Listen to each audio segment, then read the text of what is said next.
Here we have a Dark Ages warband skirmish using the new Saga rules by Gripping Beast.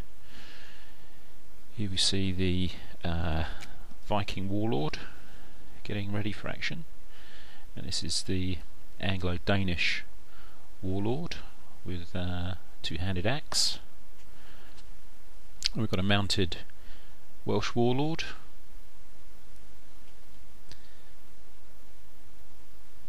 and we also have a mounted Norman warlord as well.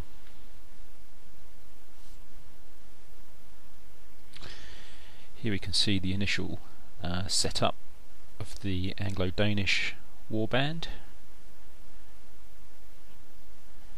and the Norman warband, which has several units of mounted troops.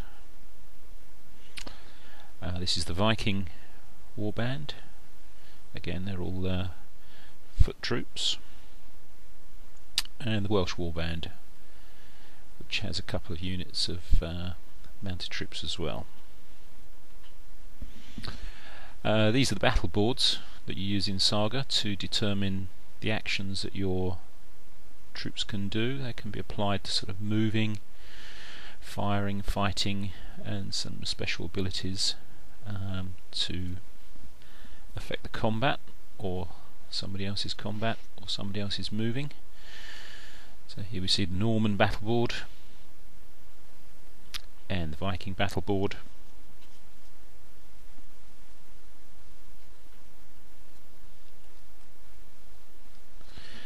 We used some random playing card draws to determine the teams, which usually turned out to be Anglo-Danish and the Normans versus the Welsh and the Vikings. We just see a first couple of initial turns here with the Anglo-Danish troops moving up, which causes a couple of fatigues, and here we see the Norman troops moving up, causing fatigue as well. Viking player a little bit more cautious, moves his troops but doesn't cause any fatigue at all. And here again the Welsh player moves his troops forward but doesn't create any fatigue.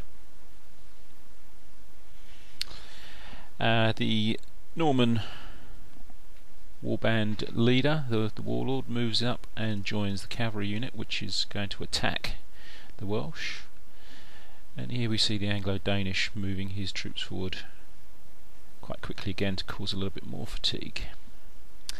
The Viking player still moving quite forward cautiously and slowly. And here we see the Welsh player moving up, getting ready to get into combat with the Normans. And here we see the Normans charge into the Welsh cavalry with their warlord, which the Normans win, causing the Welsh cavalry to fall back. The Normans decided to attack again, trying to sort of destroy this Welsh cavalry unit. Unfortunately they fail and they fall back themselves.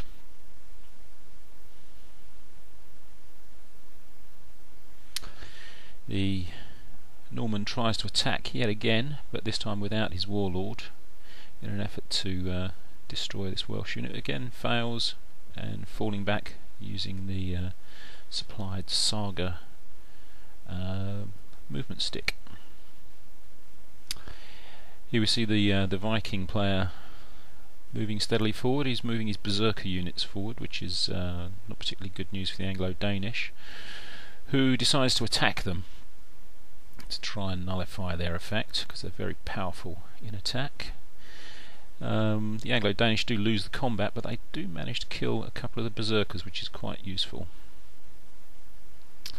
The Welsh and the Normans getting into firing range now, so begin to start taking pot shots at each other. And the Welsh now move up with their warlord in an attempt to attack the Norman cavalry.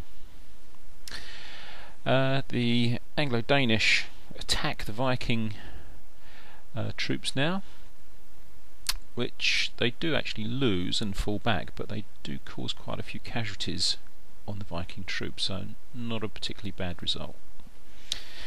And here's an overview of the game at the moment, where you can see the Welsh and Normans in the foreground getting into contact with each other. Here we see the Normans have tried to attack the Welsh again and have fallen back. And the Welsh and Norman slingers and crossbowmen trying to pick each other off. The Normans are attacking again with their warlord, but unfortunately lose the combat. Unfortunately, the warlord survives, but his troops don't. The Anglo-Danish now are attacking the Vikings again. And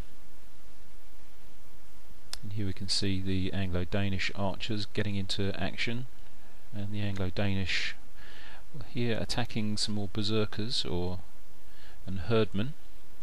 Again, they lose the combat and fall back, but they have caused a few more casualties, and the Viking herdman unit is also destroyed. The Welsh are now kind of closing in on the Norman infantry, and again the Welsh slingers are trying to pick off a few more of the Norman crossbowmen. The Anglo-Danish are now taking on the Vikings again, and here we see the Anglo-Danish warlord literally swinging into action as he decides to attack the Vikings. The Norman warlord here you can see attacking the Welsh cavalrymen, and with the Welsh warlord moving up in support. The Norman warlord wins the combat and then tries to take on the Welsh warlord in single combat, which he wins, but he only manages to push the Welsh warlord back. The Anglo-Danish warlord attacks a unit of Viking archers, which he destroys, but unfortunately is killed himself.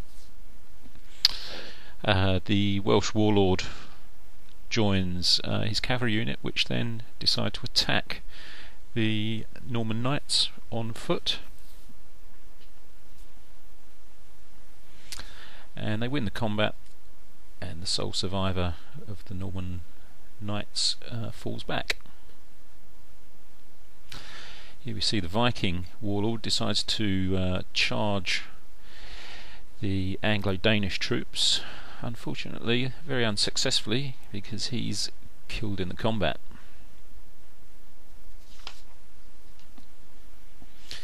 Here we see the Norman warlord attacking the Welsh cavalry unit in an attempt to push them back, which fails, and he's pushed back himself.